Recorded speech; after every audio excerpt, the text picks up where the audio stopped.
Si Augustus Mori ay matagal nang naghahanap ng kasagutan kung paano magkakaroon ng buhay na walang kamatayan. Nang malaman niya ang tungkol kay Ana Yanagi, ang may kapangyarihang magpagaling, ay agad niya itong pinadukot sa kanyang anak na si Kurei. Inatasan naman ni Kurei ang dalawa sa kanyang mga alagad na kunin si Ana. Pagamat sumumpa si Reka na ipagtatanggol si Ana, wala pa rin itong nagawa sa lakas ng mga kalaban. Sa bandang huli na pagkasunduan ni Reka, Ira at Max, nailigtas si Ana kahit na alam nilang mapanganib. Nagawa nilang makapasok sa loob ng palasyo ni Kurei, subalit sinalubong naman sila ng isang estatwa na gumagamit ang laser para sumira ng bagay. Ang batong buhay sa paligsahang nakamamatay.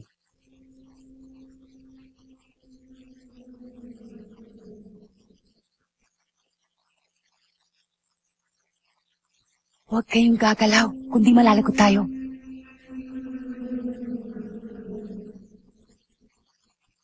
Nangangati ng ilong ko ah.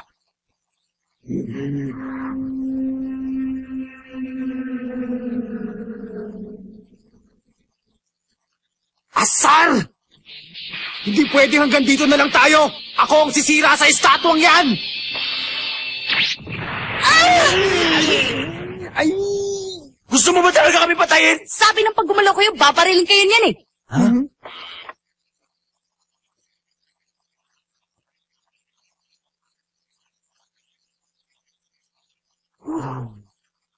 Ba't hindi na siya tumira?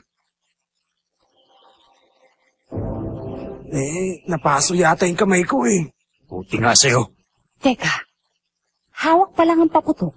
Tinira na niya sa kamay si Reka.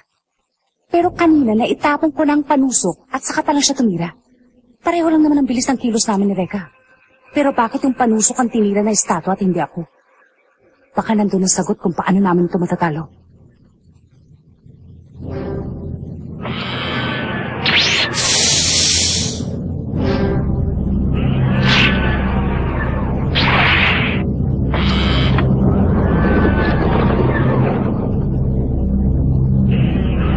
Baka yun na nga.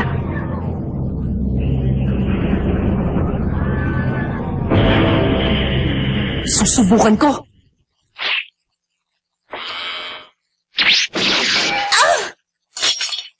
Ira!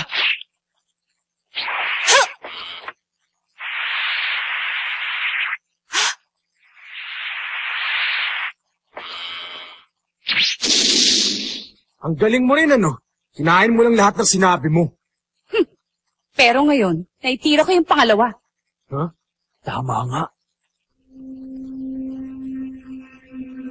Ngayon alam ko na, ang kahinaan ni Maria.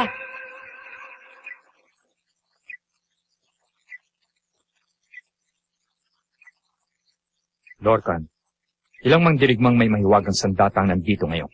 Huh? Ako, si Gideon, si Tadeo, at saka si Bridget Katashiro. 4 kaming lahat. Sabihin mo maganda silang lahat. Ano? Bakit pa? Hindi naman magtatagal ang mga yan eh. Iba ang nararamdaman ko. Palagay ko'y may mangyayaring nakakaaliw maya-maya. Napansin ko na hindi nito kayang tumira ng sunod-sunod. May 1 o 2 segundong pagitan mula sa unang tira, bago sa ikalawang tira nito. Kaya naman pala nagawa mong maibato ang ikalawang palibol. Kayang-kaya pala eh. Kung pagtutulong-tulungan natin, matatalo ang estatwa. Ang kailangan lang timing. Sa pagkakataong ito, ako lang ang magiging pain. Huh? Ano sinabi mo? Hindi pa pwede yun. Ako ang dapat na maging pain. Malakas ka lang pero mabagal ka pa rin kumilos eh. Hindi mo maiiwasan ng laser. Ako pa rin ang pinakamabilis kumilos eh. Patay na tayo, Max, kapag ikaw ang ginawang pain. Reka! Hindi. Sorry ha, pero totoo naman na mabilis kumilos si Ira at makakaiwas pa siya sa laser. May tiwala ako sa kanya. Ngayon, ako naman ang wawasak sa estatwa. Payag na ako. May tiwala rin ako kay Ira. Eto na! Huwag kayong kukurot dahil sa isang saglit lang tapos na to! Sige! Okay! Sige! Tumira ka lang hanggang gusto mo! Hindi ako natatakot sa'yo! Patay kang bata ka! Ha! Ah!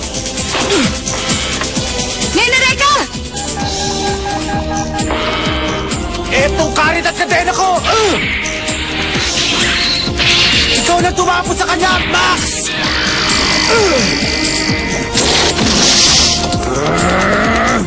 Ngayon lang ako papatol sa babae!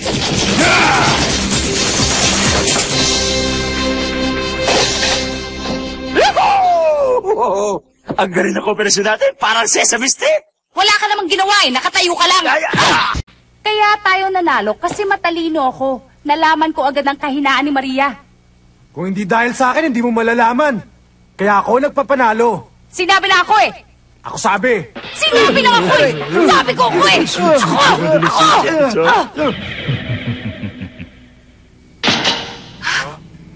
Hinahanga ninyo ako sa galing ng kombinasyon ninyong tatlo. Pero statwa lang si Maria kaya madaling talunin. Hindi na magiging madali ang susunod ninyong laban. Kahit ano kaya namin. Paiiyakin ka namin mamaya pag nagkita tayo. Oo nga! Bilib din ako sa lakas ng loob ninyo. Sige na.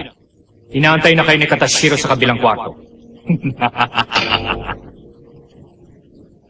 Katashiro? Sino naman yun?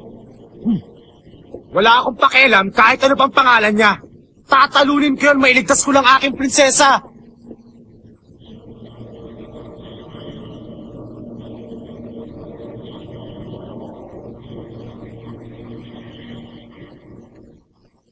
Dalian mo. Teka. So, this Leylon guy's in here? What should we do, Rekka? It's gotta be another trap.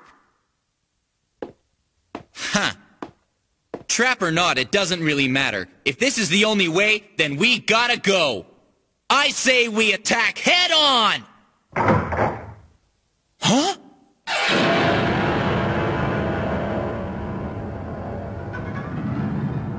Bakit hindi sila gumagalaw?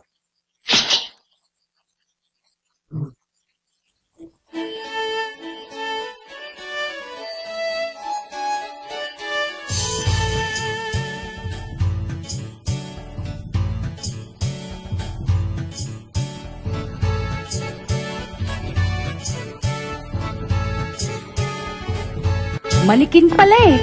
Lahat sila puro mga manikin lang. Parang ito yung mga manikin dun sa mall na pinupuntahan ko. Ganda ng pagkakagawa.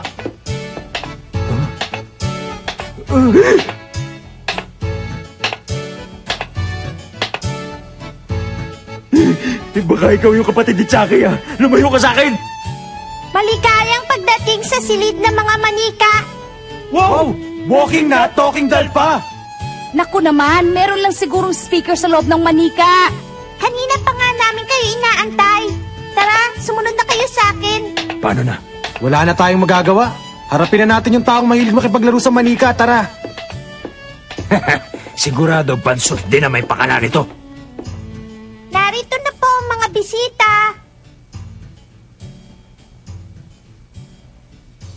Maraming salamat, Primela. Ako ang nagmamay-ari ng silid na ito. Ako si Bridget Katashiro. Hindi pala bansot, diwata. Oo. Hindi talaga kayo maaasahan. Hoy, babae! Kung ayaw mong masira yung maganda mong mukha, ituro mo na sa amin kung saan makikita si Kuray bago ako mawala ng pasensya sa pagpapakit mo! Bakit ba masyado mainit ang ulo mo? Maupo ka muna. Ano ako, sira? Di bali na, hindi ako nagpunta dito para magkape. Sayang naman. Gusto ko lang kayo mapasaya sa mga huling sandali ng inyong buhay. Dito sa mundong ito. Huling sandali? Sa mundo? Oo. Tama kayo. Huh? Ito na ang huli niyong sandali. Dahil katapusan niyo na ngayon. Puppets?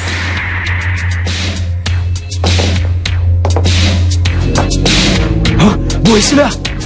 Matatapos ang laban nang hindi man lang ako mapapagod.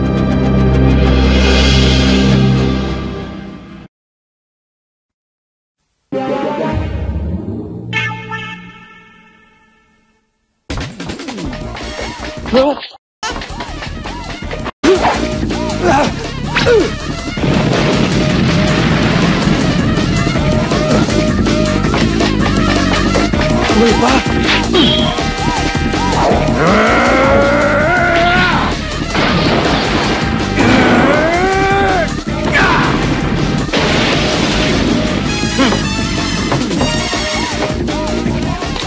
to?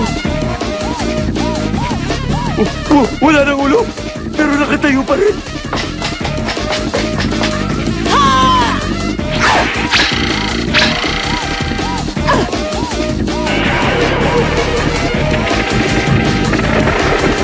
Bakit hindi man lang sila nasaktan? Bato talaga, oh! Ito ang katakugutsu, isang mahiwagang sandata na kayang hawakan ng sinuman at gawing puppet.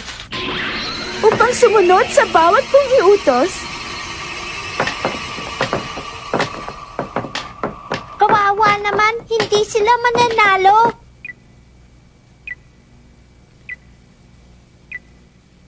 Hindi pala nila kaya ang ganong klaseng labanan. Mas mahina pala sila kesa sa aking inaasahan. Takbo na!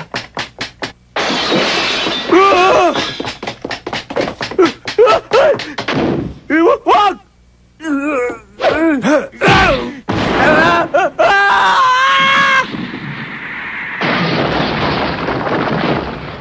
Sorry Ang kulit-kulit talaga ng mga yan, oh. Parang mas dumami pa yata sila.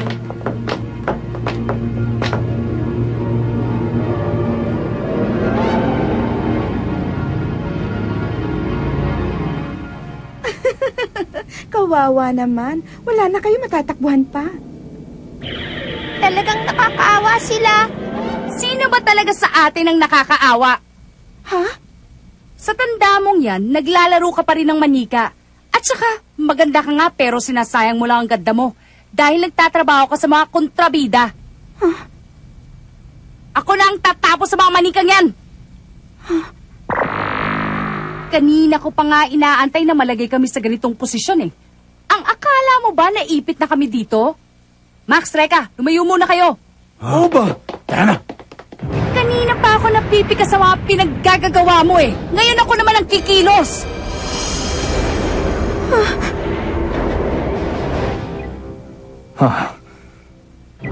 Alam ko ang kapangyarihang yun.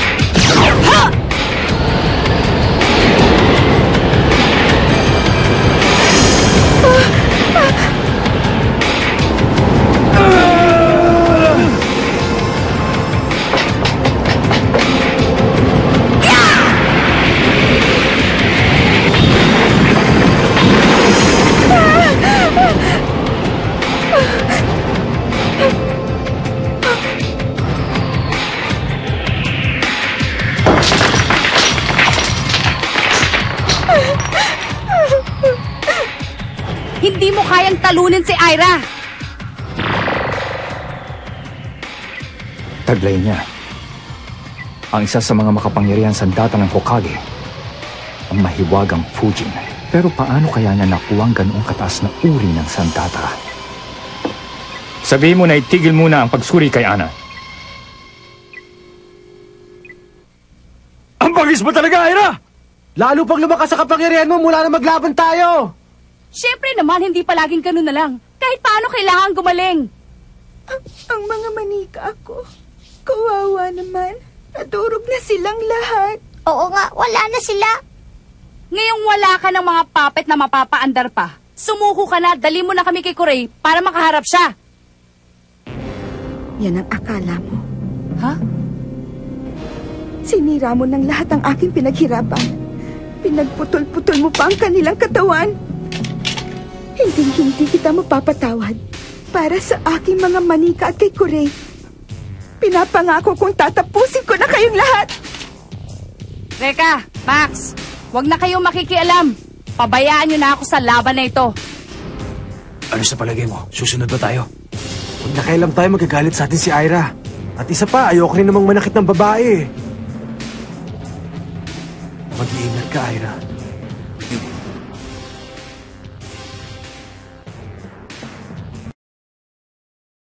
Nasirang lahat ng manika ko. Ikaw ang unahin kong patayin. Ang dami mo pang sinasabi! Tignan natin kung magagawa mo! Laban na!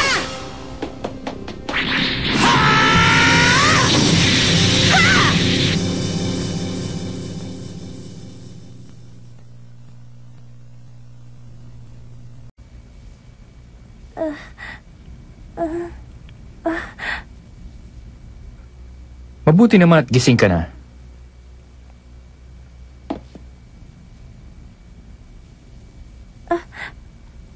Anong nangyari sa kanila? Ano sa palagay mo ang nangyari? Patawad kung naging marahas ako kanina. Pinasuri lamang kita na parang medical check-up. Wala kang dapat alalahanin, Ana. Pareho ka pa rin ng dati. Ang mga mata niya, bakit parang may dinaramdam siya? Kaya lang, ang lahat ng mga nangyayari ngayon ay nakasalalay sa iyong isasagot mula ngayon. Si Ira!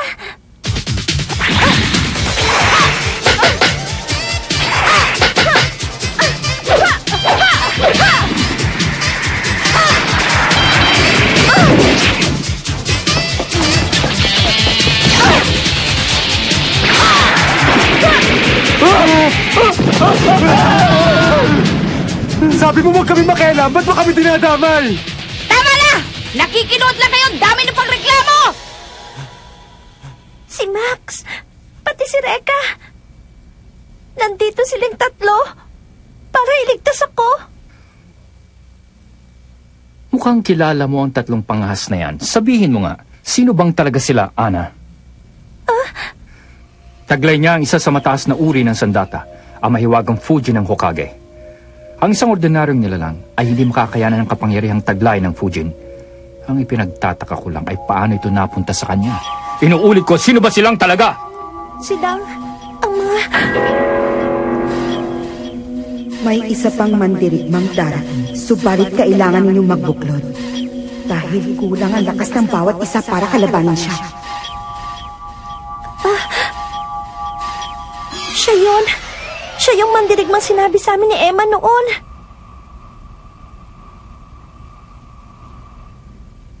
Mga kaibigan ko lang sila. Sigurado ka bang yan na ang sagot mo? Oo. Matibay din ang isang tono. Hayaan mong paglaruan ko muna sa sandali ko eh. Teka!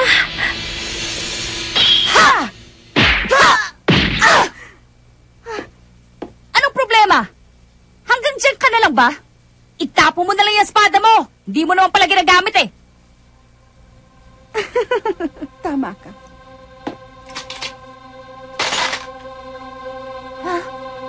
Utu-utu ka rin pala, no? Apa talaga iniinsulto mo ako, ha? Masyado mainit ang ulo mo. Ang mabuti pa, ako na lang ang mapapaandar sa'yo. Bilang isang masunurin kong puppet. Ha? Hindi ako makagalaw! Anong nangyari? Ha? Ira! Itaas ang kanang kamay.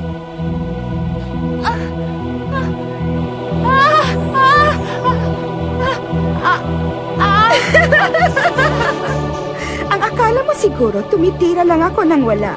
Pwes, nagkakamali ka. Dahil isa-isa kong kinabit ang aking mahiwagang sinulit sa iyong katawan habang tayo'y naglalaban. Ngayon, ni daliri mo hindi mo magagalaw nang hindi ko sinasabi. Ira! Ngayon, pagbabayaran mo ng mahal ang lahat ng manikang winasak mo.